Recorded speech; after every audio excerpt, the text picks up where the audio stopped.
NPS कर्मचाऱ्यांसाठी एक महत्त्वाची बातमी समोर येत आहे. NPS कर्मचाऱ्यांना अर्जित रजा रोखीकरणाचा लाभ मिळणार आहे.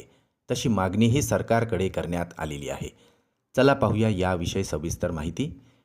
त्यापूर्वी आपणास विनंती आहे, चॅनलला जर सबस्क्राईब केलेलं नसेल तर चॅनलला सबस्क्राईब करा आणि नवनवीन अपडेट मिळविण्यासाठी बेल आयकॉनला प्रेस करायला विसरू नका.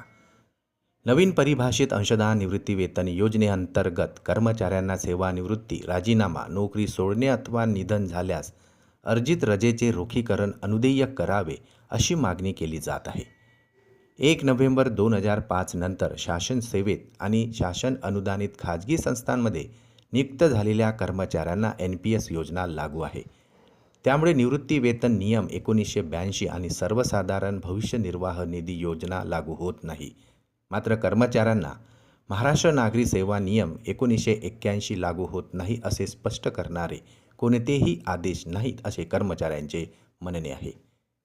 वित्त विभागाच्या 14 जून 2023 रोजी दिलेल्या पत्रानुसार 1 नोव्हेंबर 2005 नंतर सेवेत आलेल्या कर्मचाऱ्यांना महाराष्ट्र नागरी सेवा नियम 1981 जसेच्या तसे लागू असल्याचे स्पष्ट केलेले आहे.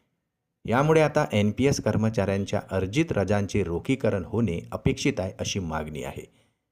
शालेय शिक्षण विभागाकडे याबाबत स्पष्ट सूचना नसल्यामुळे अनेक सेवानिवृत्त शिक्षक कर्मचारीची प्रकरणे प्रलंबित आहे.